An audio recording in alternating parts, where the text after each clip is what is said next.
Noong nakaraang linggo, hati ang naging pananaw ng mga transport groups pagdating sa liderato ng LTFRB. Ang ilan suportado ito habang ang iba pinagbibitiw na ang chairperson ng ahensya.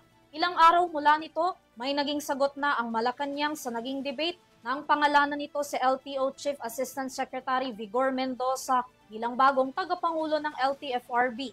Nagbabalik si Criza Lopez para sa detalye ng report. Nagkaroon ng balasahan sa mga pinuno ng tanggapang nangangasiwa sa transportasyon sa Pilipinas. Batay sa anunsyo ng palasyo, inilipat sa Land Transportation Assistant Secretary Vigor Mendoza sa Land Transportation Franchising and Regulatory Board bilang chairperson. Papalitan ni Mendoza si Attorney Teofilo Guadis III. Si Marcos Lacanilaw naman ang siyang papalit kay Mendoza bilang LTO Chair. Inilipat si Guadis bilang Chairman ng Office of Transport Cooperatives. Wala pang opisyal na pahayag ang Malacanang kaugnay sa balasahan. Ngunit kamakailan ay pinag-resign ng transport group na Magnificent Seven si Guadis dahil sa umunoy palpak na pagpapatupad ng Public Transport Modernization Program or PTMP. Habang pinagtanggol naman ng grupong Manibela si Guadis matapos magkaroon ng pag-uusap sa pagitan ng opisyal at ng grupong Manibela.